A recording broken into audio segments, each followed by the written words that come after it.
Welcome everyone to this episode of Beyond the Crucible. I'm Gary Schneeberger, the co-host of the show and the communications director for Crucible Leadership. And you have clicked play on, we hope you've clicked subscribe to, a podcast that talks about, deals in what we call crucible experiences. Those things in life, traumas, tragedies, setbacks, failures, those bumps in the road, those roadblocks in the road, those things that can happen to us. Sometimes they happen because of us, but what they have in common is that they knock the wind out of us. They can they can change the trajectory, very often do change the trajectory of our lives. But here's the good news. We talk about them here on Beyond the Crucible, not as an exercise in sitting around a campfire and trading war stories about how tough things were. We talk about them here as a means of offering hope for healing and moving, as the show is titled, beyond those crucibles to find what comes next, what we call here at Crucible Leadership, a life of significance. And that phrase, a life of significance, is the brainchild of the host of the show and the founder of Crucible Leadership, Warwick Fairfax. Warwick, we've got a good show today. Absolutely. Great to be here. And I say we've got a good show because our guest today is Michelle Dickinson. And Michelle is, I love this. I'm 1, 2, 3, 4, 5 words into it, and I already love the title that she has for what she does. Michelle Dickinson is a well-being strategist and passionate mental health advocate. She's also a TEDx speaker and a published author of a memoir entitled Breaking Into My Life. Michelle goes first and sees herself as the bridge that helps people get comfortable with their mental health so that they reach out and get the support they need before they hit a crisis. She makes it okay to not be okay and thrives on making real difference in the lives of others, especially around their well-being. After years of playing the role of a child caregiver to her bipolar mother, Michelle embarked on her own healing journey of self-discovery. She went on to spend years working to eradicate the mental health stigma within her own workplace by elevating empathy and compassion, causing more open conversations, and leading real change in how mental illness is understood. She also knows firsthand what it feels like to struggle with a mental illness after experiencing her own depression due to challenging life events. This has provided her with a rich perspective that we will talk about as we move forward here. Michelle is out to do her part to eliminate the stigma by normalizing the mental well-being conversation within the workplace and beyond the workplace. She partners with innovative leaders to bring them her psychological resilience programs and mental health strategies to recenter employees and cultivate cultures of compassion. Love that phrase, cultures of compassion. Her signature resilience webinar has made a positive impact on thousands of employees during this shared crucible we've all been through called COVID-19. Warwick, take it away. Well, Michelle, thank you so much for being here. I love what you do and your whole concept about being a mental health advocate in the workplace. Such a rare concept, whereas we'll get into, it's sort of taboo to talk about having challenges, emotional mental health challenges. So I love that. And I love the title of your book, Breaking Into My Own Life, certainly my own story. Just the more I understand myself and my background and my own crucibles, it better helps me understand how I'm wired so I can move forward.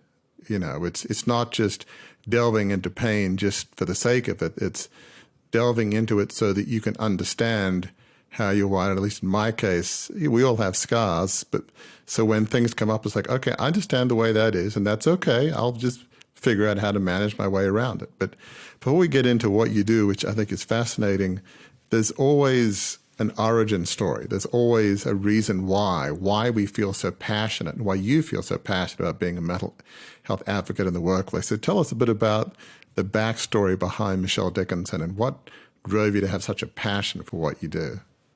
Absolutely. And I have to jump in before she says that. I want to jump in, Michelle, because people who aren't watching this on YouTube did not see you kind of make that sort of scared face or that, oh no, I have to talk about this face. So that indicates that it's going to be a story I think that's going to help people. That's why I break in. So Absolutely. Well, I just want to first off say thank you both, Gary and Warwick, for the invitation to be part of this today and to be talking to you about this. I'm always grateful when people are curious. But my backstory is a little bit complicated. I'll give you the short version. I grew up with a mom who had bipolar disorder, and I sort of was her caregiver for most of her life, actually my life, starting as a very young child up until I was in my late 20s when she passed away. And that was a bit of a shaping experience, not something I signed up for, but sort of something I just took on. I needed to care for her. She was had the typical symptoms of bipolar. She had the extreme mania, the deep depressing lows. So it was definitely a lot like a roller coaster. You just never knew the mom you were going to come home to. So that experience shaped me and taught me a lot. It taught me, in retrospect now, taught me a lot about compassion and empathy for people who struggle with a mental illness. But I never thought that it would actually shape me into what I'm doing for a living. So that's a whole other story. But basically that was the connection that I had to mental health. Bipolar disorder and mental illness was always a tapestry of my life and just something that I grew up with. So, and this may be obvious, but how did it affect you growing up, dealing with a mother that probably some days she's really good, other days it's challenging, and I'm assuming when we go through challenges, we can sometimes take it out on people that are near us and that we love. And I don't know that we necessarily mean to, but I know that can happen. How did you handle that? Because there's probably a variety of ways that children of bipolar parents can handle this. How did you process it and handle it? It was my normal. So when people ask the question, it's like, well, I only knew what I knew, right? I knew that to be my experience, which was my normal. I didn't know it to be anything different until I would go to a girlfriend's house and watch the interaction between her mother and her and realize how very different and volatile my home life and my environment was. I think for me, my mom was emotionally unavailable for a lot of my childhood, and except for times when she had just been hospitalized and came home, she was very present to who I was and our relationship. But those were such short-lived experiences. I learned to find the love and the connection and what I needed through other relatives. I think as children, we become very resourceful with what we need and where to go to get that. So I got that from my grandmother, my aunts, and even in the mothers of my girlfriends. I always got the extra, nurturing from those folks, which sort of helped me. Because sometimes when we don't have nurturing from a parent or a mother, I mean, human beings, in fact, I think all creatures in the world need that love and nurturing, whether it's, little birds in the nest. And I mean, it's like part of being, part of creation. To not have that, you would know more than me, but it's not easy to thrive and grow without that love. And you obviously found it in different sources, but for some, it could make them numb or incapable of loving others, or not, maybe not incapable, but making it difficult. But so that probably, you've seen that, but somehow you avoided that. Yeah, I mean, I'll be totally honest. I'm 49 years old and I'm still in therapy. I'm still unpacking the impact that my mother's and my relationship had on me as it shaped me as a very little girl. I think, one of the biggest places that I got a lot of attention and love and support was my youth group. I think I naturally gravitated to a safe space where I could just tell people what I was dealing with at home. Because, back in the 70s and 80s when I was growing up, like, mental illness was even more stigmatized. So we kept that very close to the vest. We didn't want anyone to know. It was extremely embarrassing. So I really never felt safe to talk about what I was dealing with until I found my youth group. And then I felt accepted and was able to get support from the kids in the group. Was that like a youth group at church, or where was? Yeah, it was my youth group, my church youth group. Mm-hmm. I love, Michelle, that you just said, let me be honest, I'm 49 years old and I'm still in therapy. Because sometimes we think that there's a statute of limitations on how long we can struggle with the crucibles we struggle with. And Warwick, I know in your own story, you talk about, when we talk about what happened with the takeover and the failed takeover bid, that was 30 some years ago.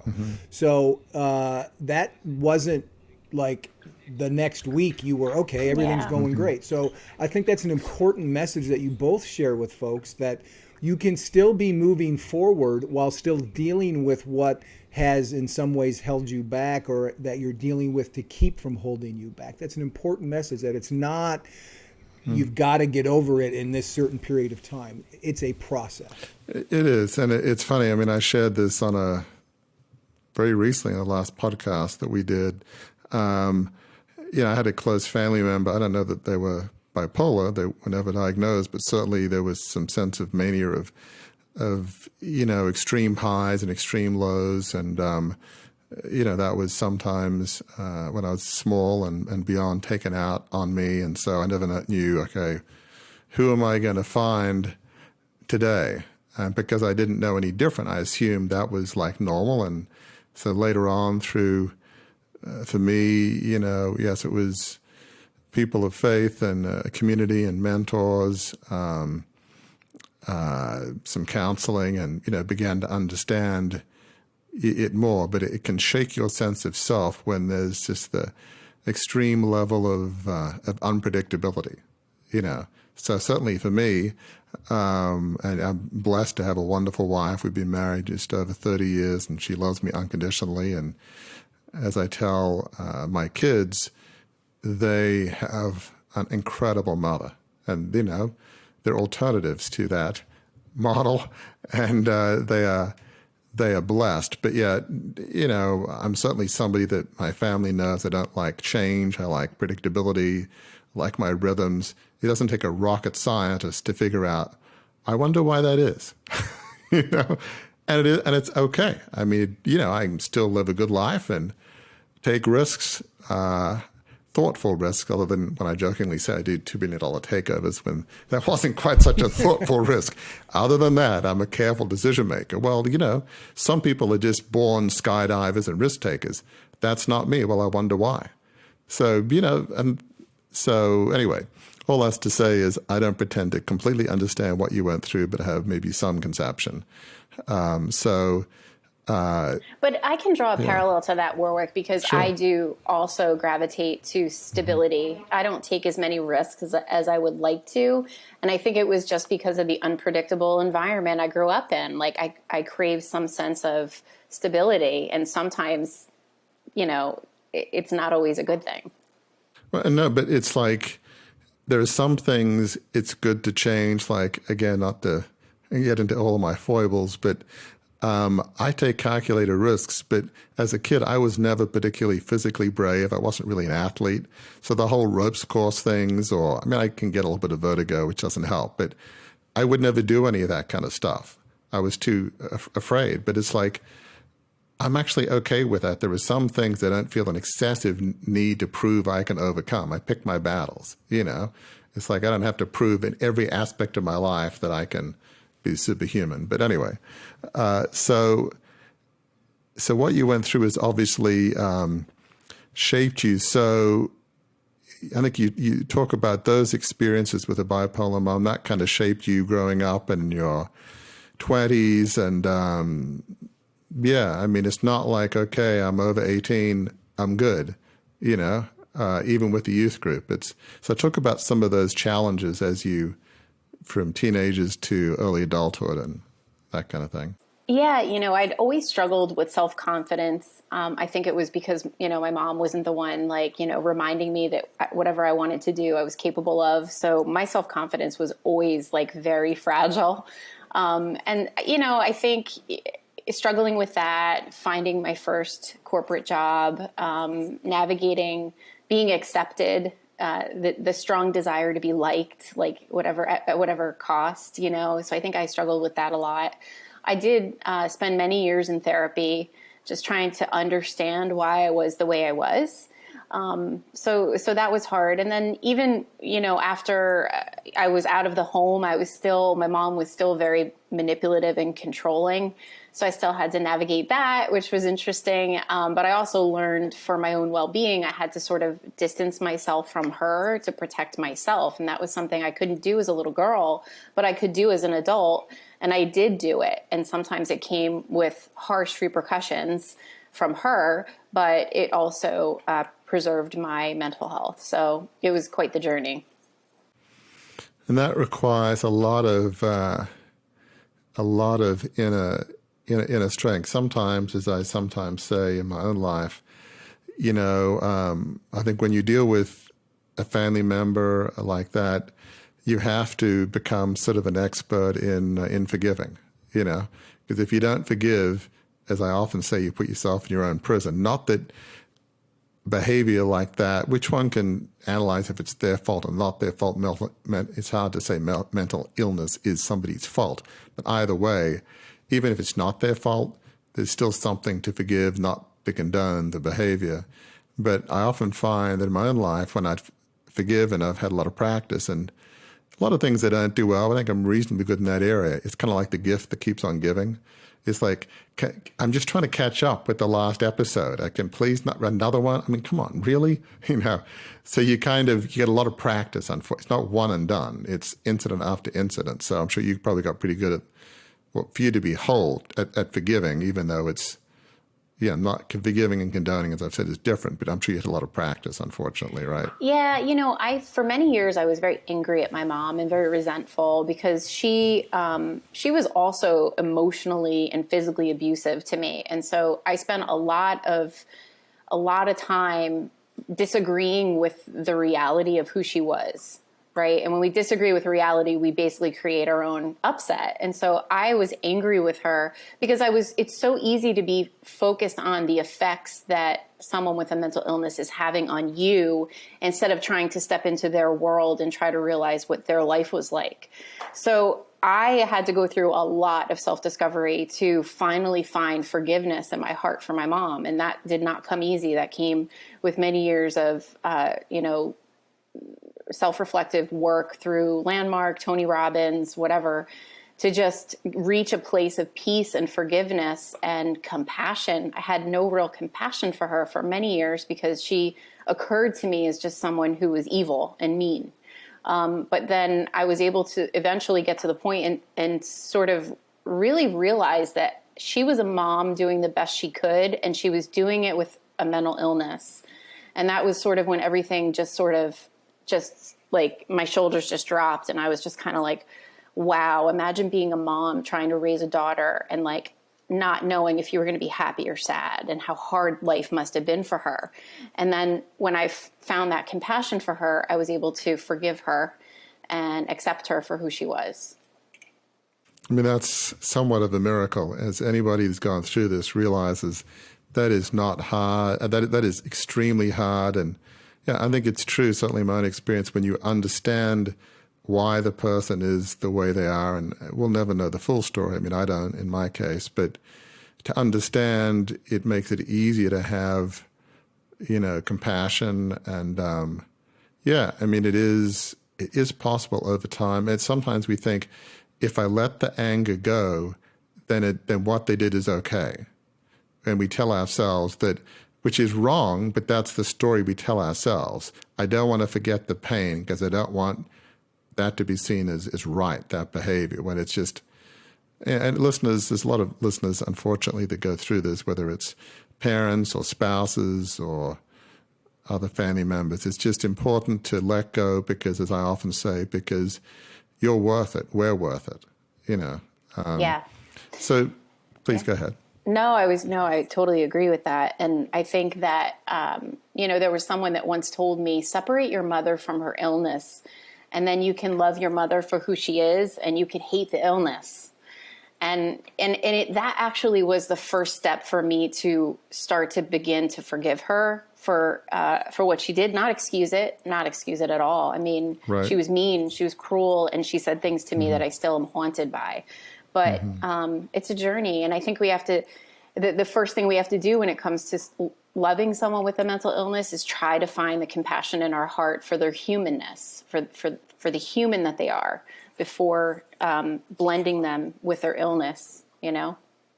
Absolutely. And so, talk about how what you went through. It's somehow in early adulthood, whether it's your own kind of family situation and, job situation, that it's, did it have, that's probably a very silly question, but I'm assuming it had some repercussions. Did you feel like or maybe they were separate. Maybe there was separate incidents that happened to you that weren't related to what your mom went through. It's interesting because I write in my book, Breaking Into My Life, I actually write in there that my first marriage, I married my mother. I married the male version of my mother because it was comfortable and it was familiar. And I learned a lot through that experience. It was a very short marriage, but I realized that I gravitate to familiar situations that are unhealthy for me, And so there's a perfect example of the repercussions of that. Boy, before I mention a comment, so to talk about the role of faith, did that play any role in your, dealing with it, processing it, maybe coming back from it? Yeah, I think I had always been, raised Catholic, went to Catholic school. My youth group was such a wonderful memory from my childhood and really did help me. I think I had always had my faith or my spirituality, that I was never alone, The other aspect to my life is I'm adopted. So I always had moments where I was like, I don't belong here. So I would just trust in a higher power to care for me and look after me, because there was no worse feeling than being abused by your adopted mother and wondering why you aren't with the family you're supposed to be with. Oh, boy, that's a whole another thing. It's sort of a conversation, I guess, here. For me, I was blessed. Faith has always been very important for me. And when I was in Australia during the whole takeover years, because the stress was monumental, my name was in the papers all the time. I was on my knees in prayer pretty much every day, just trying to get through the day. It was pretty difficult. And it sounds kind of a little weird, a little out there, but I just felt like this silent, still, small voice of God, not audible, just tell me that an American girl who was visiting some friends, that this is the one I have for you. And the strange thing is, I also would have, if left to my own devices, I would have done what you did. Found somebody to marry like this family member, who was, controlling, outgoing, but manipulative, some of the things that you said. And my wife, Gail, she certainly has a strong will like I do, but she's not controlling. She's, has a capacity to love unconditionally. And so I just felt, she was a nice person who I respected, but probably wouldn't have been the kind of person I would have normally gone out with because it wasn't the model. But yet, because I was in so much challenge and professionally, I knew that was, I know it sounds weird, I knew that was from the Lord. I was convinced, and I was not going to ignore it because I wanted to chart a different course. And so I did, and, smartest, I wouldn't say decision I made, but smartest voice I ever listened to, and, we married 30 years. But that was only by the grace of God. That was not because of me. So anyway, So That's awesome. That's a I'm beautiful love blessed. story. Yeah, it's a beautiful Well, it's story. just, yeah, sometimes listening to your own, I tell my kids this, don't always think you know what's best. Some people say arranged marriages are a good idea, which I don't know. I don't know whether that works in our culture, but in some cultures, I can see the value of it, but it's tough to do that in the US. But so I just want to shift gears here into what you do, but I think you mentioned around the time of the divorce, I believe you also had lost a job. Like there was a week which was, you've had some tough weeks, but this was probably up there in one of the toughest weeks for you, I'm guessing. Yeah, it's interesting. I totally believe that life is always happening for us, even though in moments of darkness we can't always see it. So it was very ironic that I went to divorce court on a Monday in May, and 2 days later I was called into a meeting and told my position was eliminated. So I lost a marriage and a job within the same week, within the same year. So, Oh my gosh. So please tell me, Michelle, that if you got divorced on Monday, you lost a job on Wednesday, please tell me Thursday, Friday, Saturday, and Sunday were better. They were. Good. There's hope right there. Right there. So how did you come back from that? Did you have kids from your marriage? Or? No, Okay. I didn't have children, and I was actually already living by myself after being separated for about a year. So yeah. But it definitely was one of those things where you're like, well, I can't go any lower, right? I could get kicked out of where I live. Like that would have been like the worst, or God forbid if something happened to me and my health. I mean, there were many blessings in my life. I think for me at that moment, it was sort of like, okay, so I'm being presented change for some reason, how do I deal with this? I surrounded myself with my friends because I was having a party that following Saturday anyway. I surrounded myself with my friends, and there you go. It was called a New Beginnings party where everyone got together, and it was just wonderful to be with them. And I just started to figure out, what am I going to do? Like, what's next for me, and where am I being pulled to? And ironically, the whole 2 years before I lost my job, I had released my book. I had given the TED Talk. I was finding a lot of satisfaction in talking about mental health and really helping people understand it. So I felt pulled, that I was being pulled in that direction instead of going back into the corporate world. And so I just had to listen, and I did a lot of meditating, and I started to just get present to, where am I being pulled to, and, what's next for me? And that's when I decided I'm not going back into the corporate space. I'm going to create a company, and I'm going to teach compassion and resilience. And that's what I'm going to do. I mean, what's fascinating to me, and we talk about this a lot on Beyond the Crucible, is sometimes crucibles happen to us for a reason. We never liked them. I didn't like, obviously, the family one I mentioned, but just even the whole takeover, ending 150 years of family history, and, the Wikipedia entry, which still isn't particularly favorable, young, hot-headed kid could have had it all and blew it.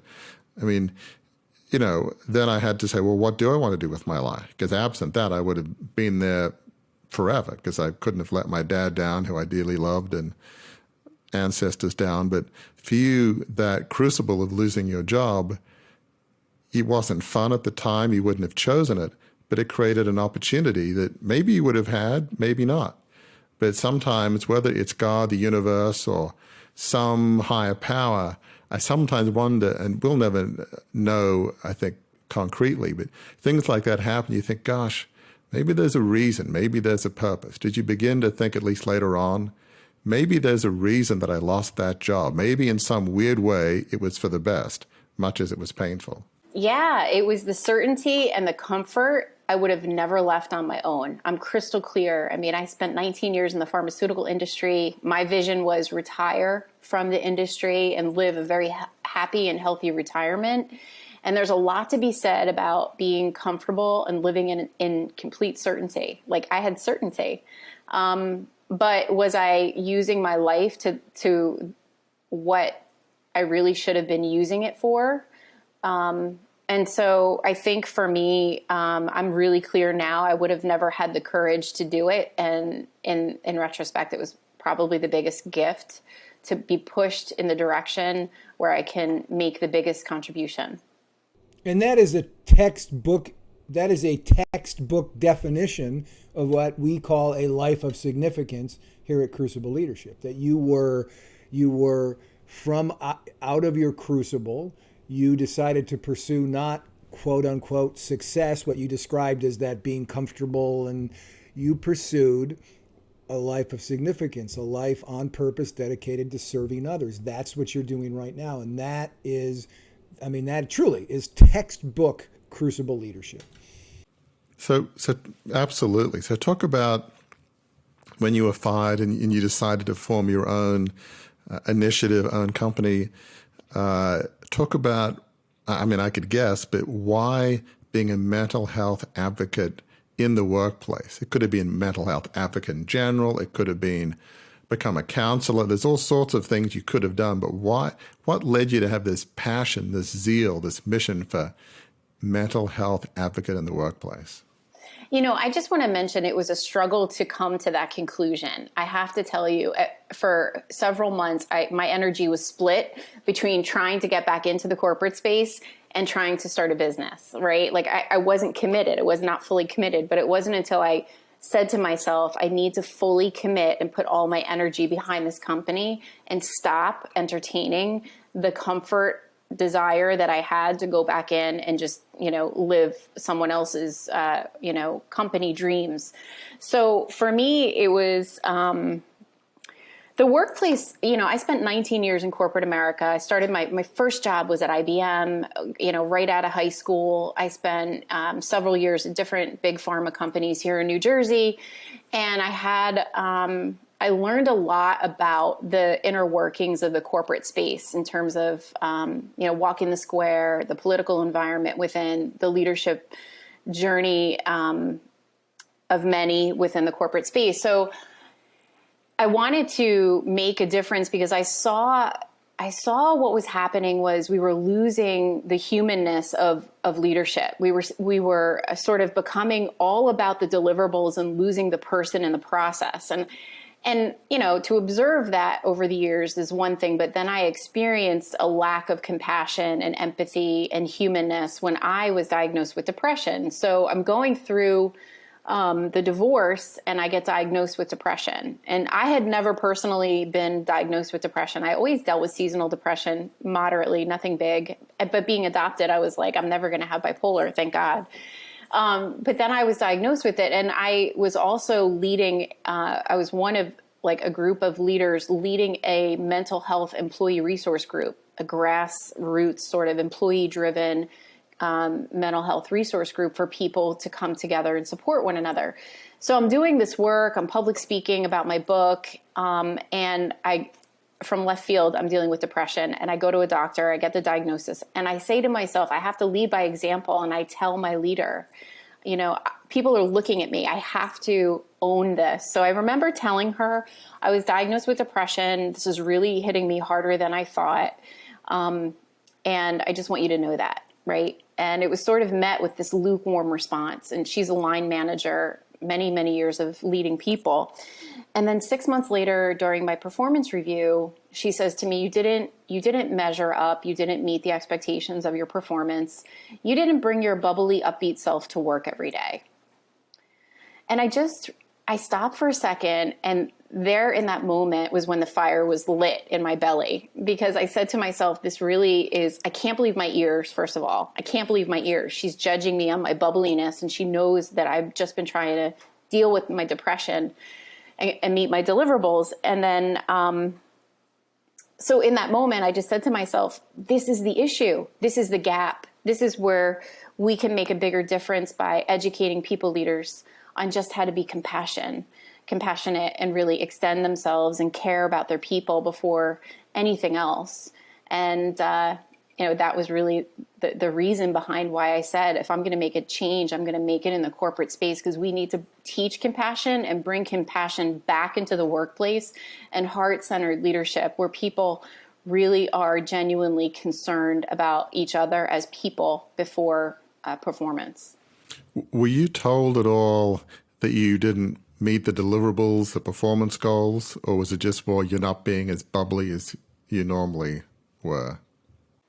Yeah, I mean, I was told, so it wasn't like I was told, like, along the journey, which is what we like to hear, right? That there's an open narrative about performance. Nah, wasn't told any of that. And then at the review, I was just told you didn't measure up, and you didn't meet expectations. And my goals were sort of, some of them were tangible, some of them I clearly achieved, but others were very subjective, let's just say. So I definitely didn't feel like I was given a fair shake. I had been an overachiever for 8 years with the company, always exceeding my performance goals. So that 1 year was really hard for me, and that's how I was evaluated. It's hard. It's obviously hard to know, and smart line managers aren't going to make it easy to figure out, because why would they? But did it feel like, because I had that conversation about depression, somehow maybe there's a link between me, this bad performance review, and ultimately losing my job? Now, you'll never know for sure, but did it feel to you like maybe there was perhaps some link there between that conversation? It changed the perception of your boss? Of course. Unfortunately, and of course. And so absolutely. And so that's where I get really passionate about organizations having a remit at the top of the organization, employees driving change at the bottom of the organization. But then those line managers really need to be the ones that they put energy behind, because they're the face of the company. So yeah, absolutely I did. And I won't know. And it is what it is. And look at what I'm doing now, and I'm much happier. So, I mean, one of the things that it's funny, we said in a recent blog, a recent podcast, is the importance of mission and people.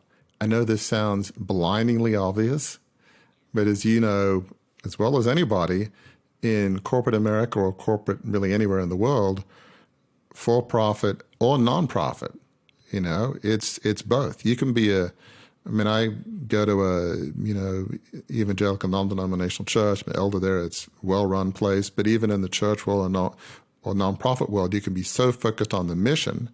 We're trying to bring clean water to parts of Africa, or whatever the mission is. Wonderful goal. You can be so focused on the mission, even a worthy mission, make the planet more environmentally conscious. You can sacrifice people along the way, even for a mission that we all think is wonderful.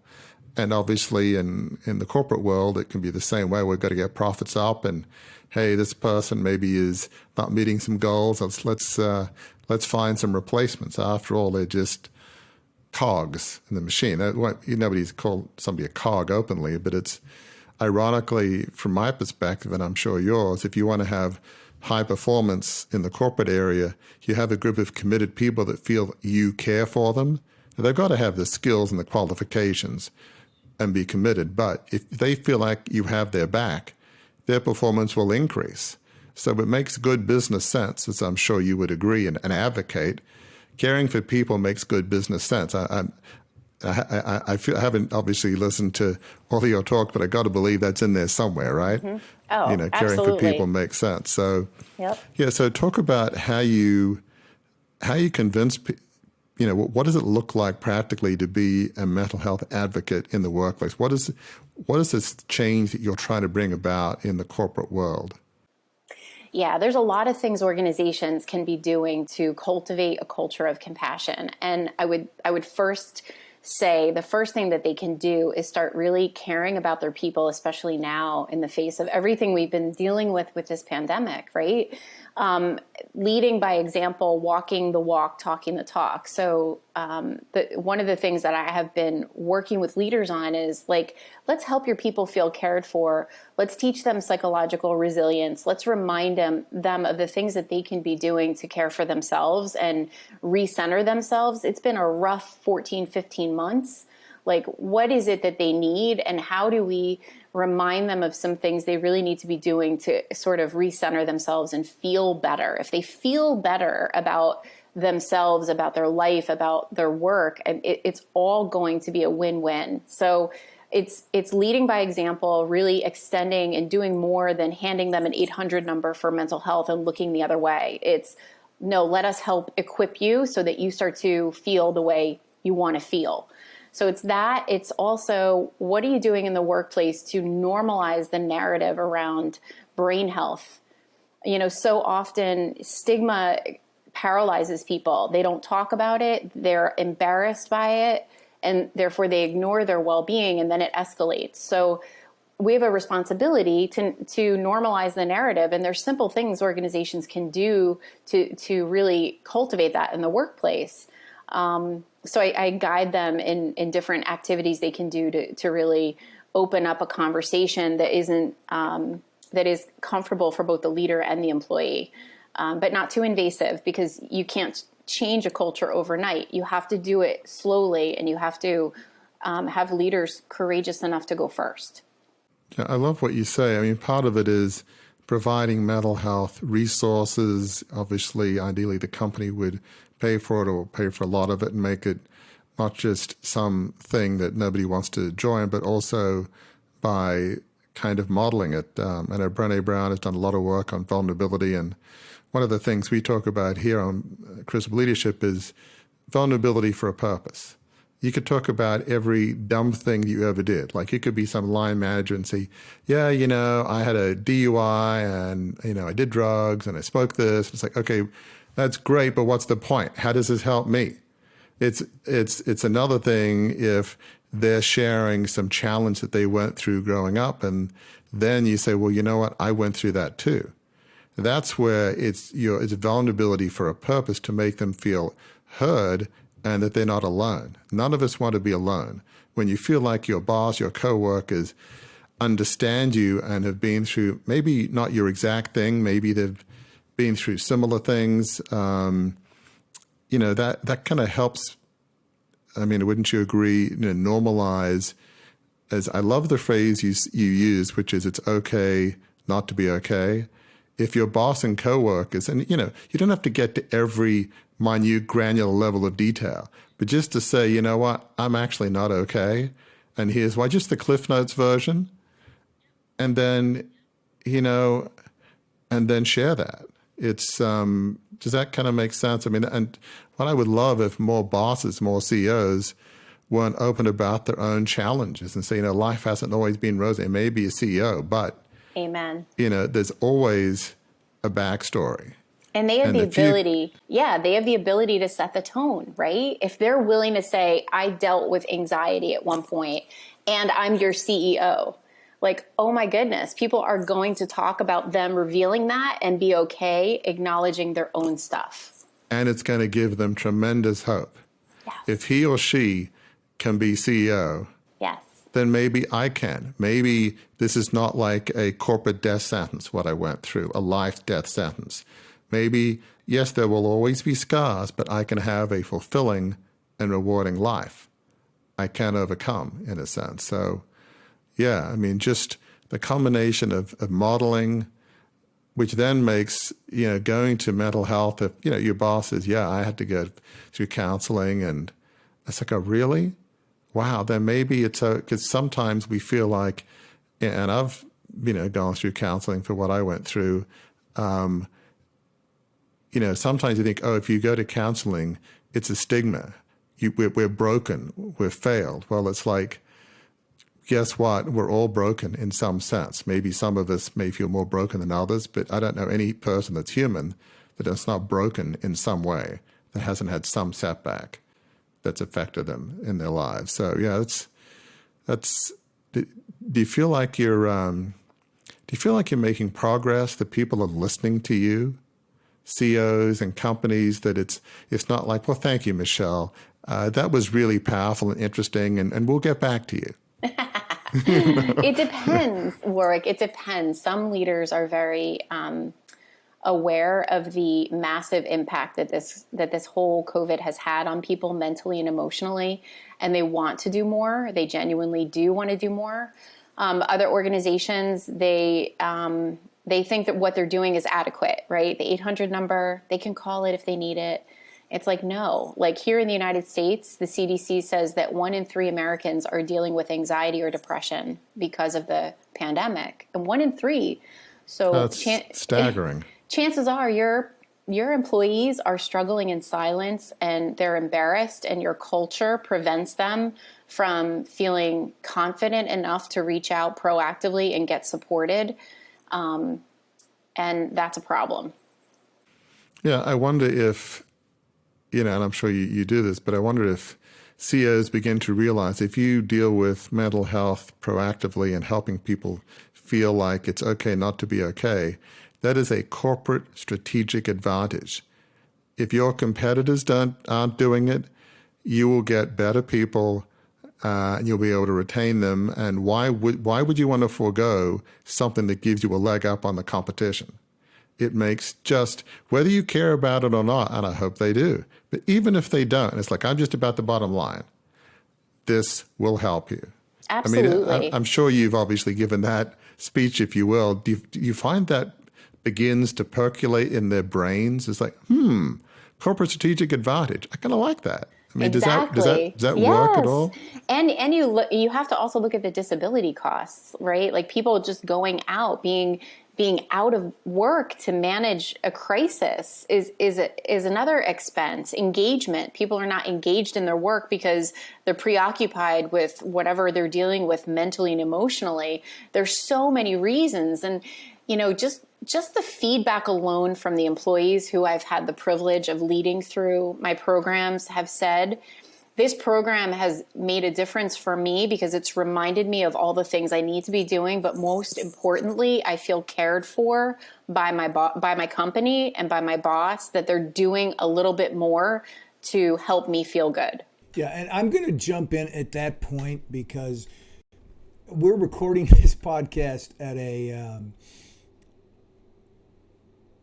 telltale time for me.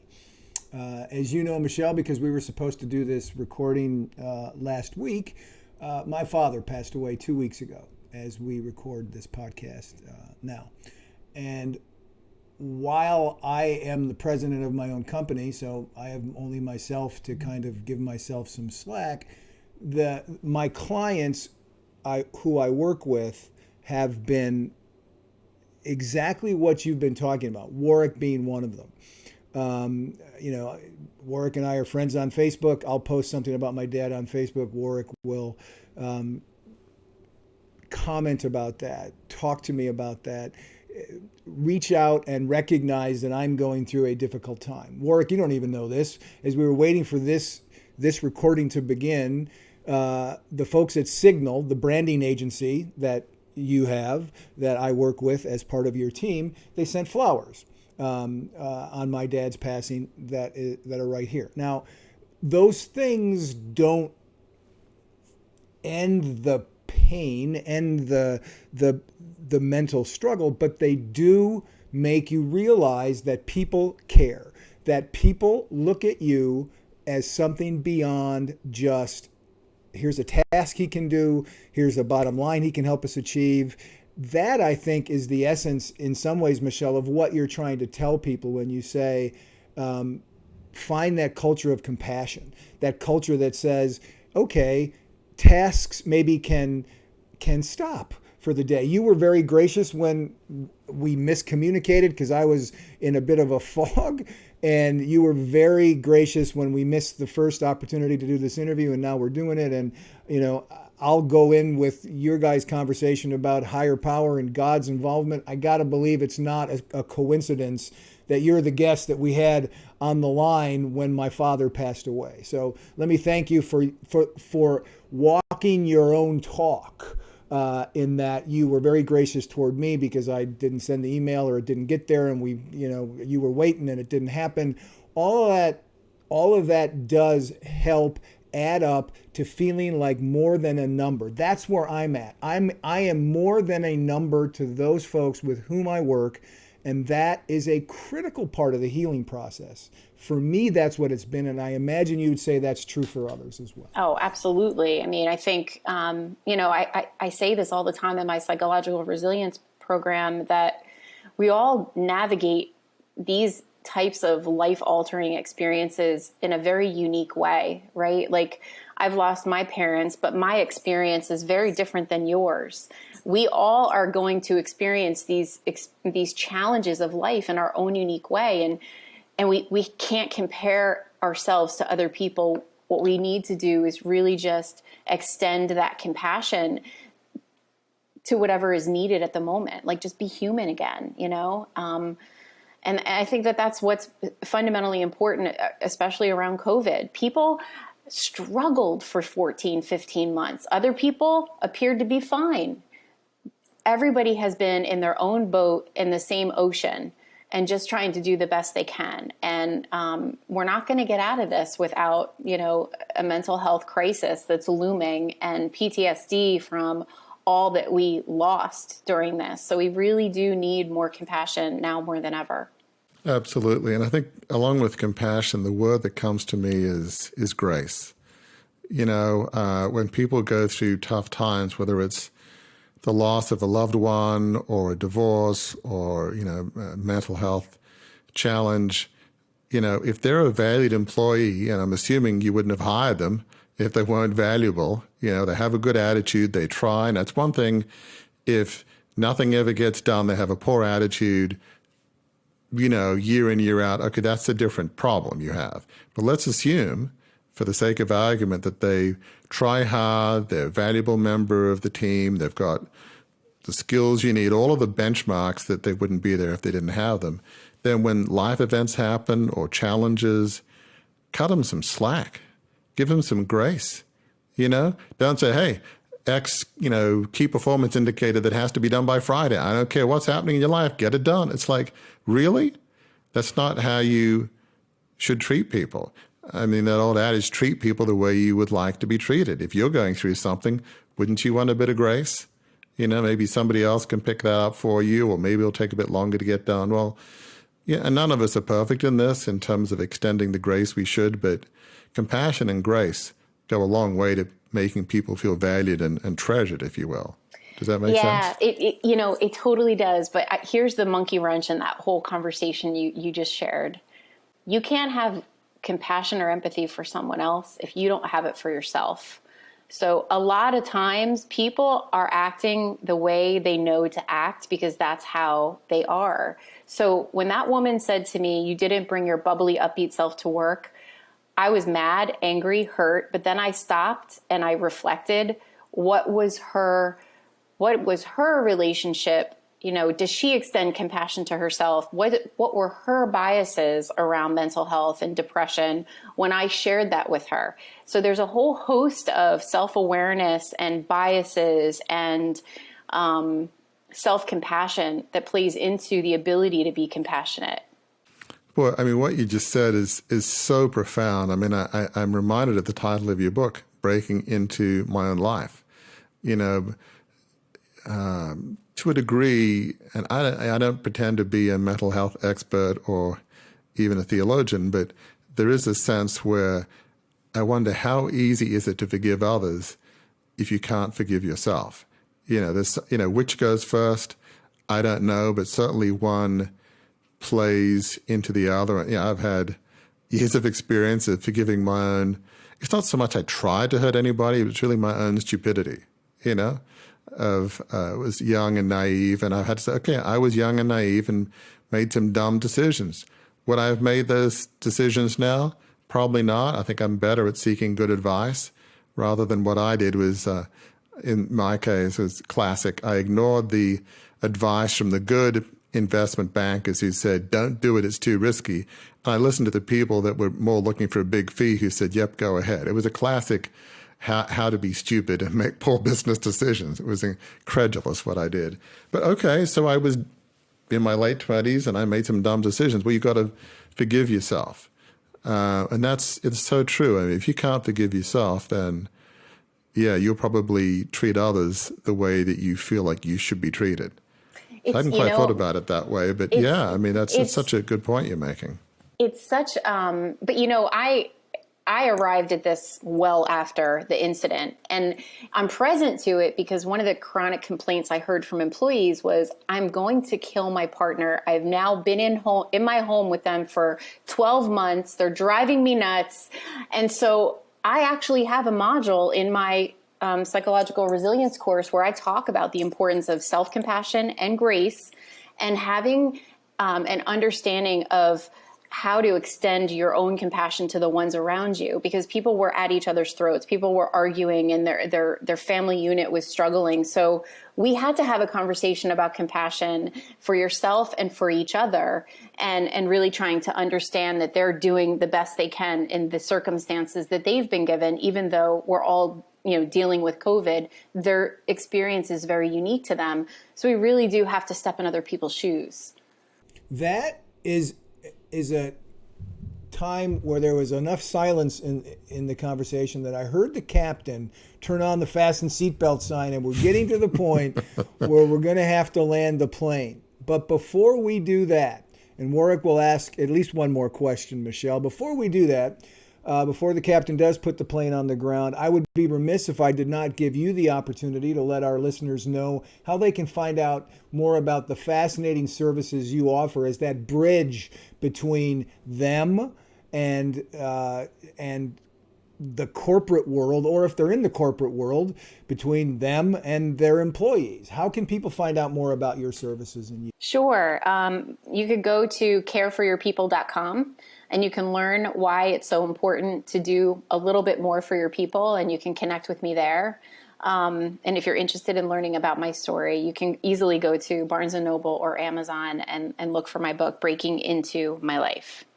Fantastic. Warwick, what else can we pick Michelle's excellent brain on? Well, a lot, I'm sure, but I love this image you have of the bridge between, helping people confront their mental health and being able to get the support they need. I mean, do you feel like that's really a symbol of what your mission is, being the bridge? And if so, just talk about that metaphor, because that's such a rich metaphor, being a bridge.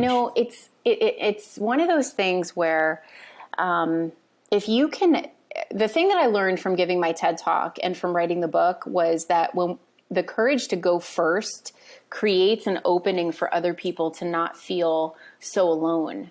So that's why I say I'm the bridge, because I have no problem telling my story. I want you to hear my story. I want you to understand that it's perfectly normal to deal with mental health challenges, and we can thrive in the face of them. It's not a death sentence. So I think it's so important that we have people that are willing to go first, that can open the door, open the narrative, and that's how we remove stigma. So that's why I say I'm the bridge, because I want people to get comfortable with their brain health, so they're not hesitant to get support, and they can do so before they hit a crisis.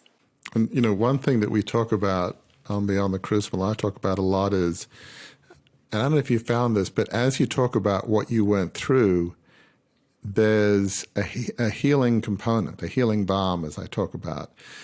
When you share that and people don't look at you like biblically, like, leper, unclean, please leave the town, you're broken, I just don't want to ever be in your presence because some of your, negative experiences may rub off on me, or whatever. They won't say that, whatever they're thinking, whatever we think they're thinking. But I know, as I've shared, my story, and I've mentioned before, for a number of years, I would refuse to go to reunions. Like, I was fortunate enough to do my undergrad at Oxford, and then I got my MBA at Harvard Business School. So, for instance, Harvard Business School, Boston's a little bit closer to where I live in Maryland. I wouldn't go because I felt too ashamed, too embarrassed. But I finally said, you know what? I'm just going to go. And it's not like I'm the first Harvard MBA that has had a business challenge. I mean, it's obvious in hindsight. And they were like, that's okay, Warwick. I mean, I wasn't seen as this leper. So as I started to do those things and share my story, I wasn't like, thrown out of the town or the village. And as I saw that my story could help others, that gave, I know it sounds just so trite, but that gave some purpose to the pain, and there was a healing element. I've got to believe you've experienced that. And if you have, is that something you talk in some of the courses you do, that sharing it is actually not only helping others, it helps you too? Does that make sense? You have no idea. You are absolutely right. Writing this book took 4 years, and it was hard, and it was cathartic. And when I finally finished writing it, I said to myself, I can have people see that there's hope like that our past doesn't dictate our future, that we still have the pen in our hand to write our future. And I think that sharing my story about my own depression helps people see the hope that is possible, that you could navigate life and you can deal with it and you can move forward. And I think we all need to recognize the power of our stories to really show hope for people who need it. Well, it's funny, one last bit on this. I almost laughed that, 4 years is pretty good. For me, it was more like 12 years. I was thinking the same thing. Three times as long. But you're... Now hold up your book, though. October 19th, hold up your book. Do you have it there? All right, there's Michelle's book. Do you have your book, Warwick? I'd have to run into the next room. But all right. But Warwick's book comes out October 19th, so get them both, listener. But I love that image of the chains, and wow, that's such an awesome cover. But yeah, I gave the talk in church, and somehow it resonated with people. That, as I say, I think I was the only former media mogul in church that day. But somehow my story inexplicably resonated with people, which still boggles my mind. I mean, but when I was writing in the next several years that book, I couldn't do more than a couple hours, 3 day max. It'd be like, this is too painful. I'm talking about the minute details of how dumb and stupid I was and the assumptions I made that was so idiotic. And it's like, okay, I need to take a break and recover before you, I'm sure, would be the same, if not worse. But the same. Yeah. Yep.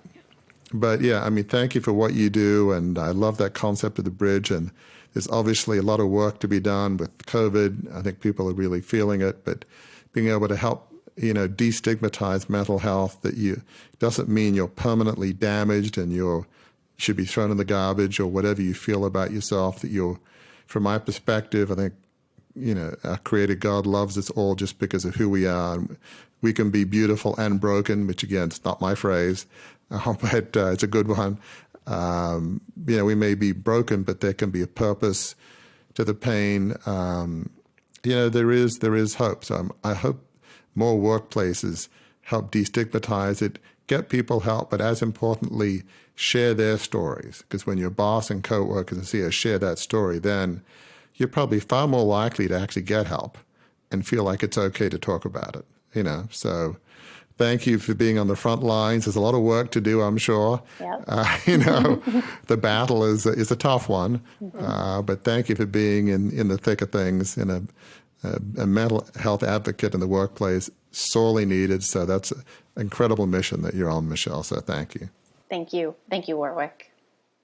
I have been in the communication business long enough to know when the last word has been spoken on a subject, and that was it. The plane has landed, and I'm going to offer a personal reason why I know the plane has landed, because on the floor, my feet are perfectly flat. That is something. On the first plane ride I ever took, that my dad taught me when I was nervous. When the plane lands, put your feet on the floor flat. And I still do it to this day when I fly. So the plane has landed and the conversation has ended. I have, for you, listener, I have 3 takeaways from our conversation with Michelle Dickinson.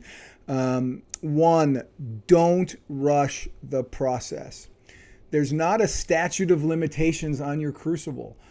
Moving beyond it is not something you have to do with a time clock ticking.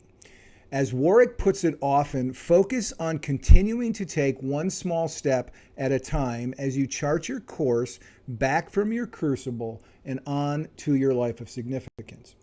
Takeaway number 2, comfort is not always comfortable. And it's not always our calling. We're not always called to comfort. Listen to the voice in your head. Listen to your heart. Listen to the tug that is pulling you into something that might be a bit audacious, that might be a bit outside the box, that could be scary. That may very well be your life of significance calling out to you. Explore it and find out if that's the case. And if it is, buckle up and get going. The third takeaway we've not discussed, but it's too good to not discuss. We have guests fill out forms. If you're on YouTube, you can see the form right here before we interview them. And we ask some questions. And one of the questions we ask is, what's one bit of advice you'd offer listeners to help them overcome their own crucible experiences and live a life of significance? What is a critical action you believe they can take to find hope and healing after a setback? Michelle has just given the best answer I've ever read to that through 73 or 4 episodes. This is what she wrote. The third takeaway from today's episode. Life is always happening for us, even when it appears crappy. Know that it is serving us something we can learn from.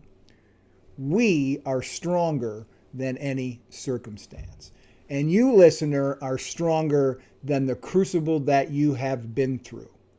So until the next time we are together, please remember that that crucible that you've gone through, maybe it's crucibles that you've gone through, they are not the end of your story. In fact, they can be the beginning of your story, because they can lead to, once that chapter is completed, as you move beyond your crucible, they can lead to the most rewarding chapter of your life, because that life will lead, when the final period is placed on the final sentence in the final chapter of your book, it leads to a life of significance.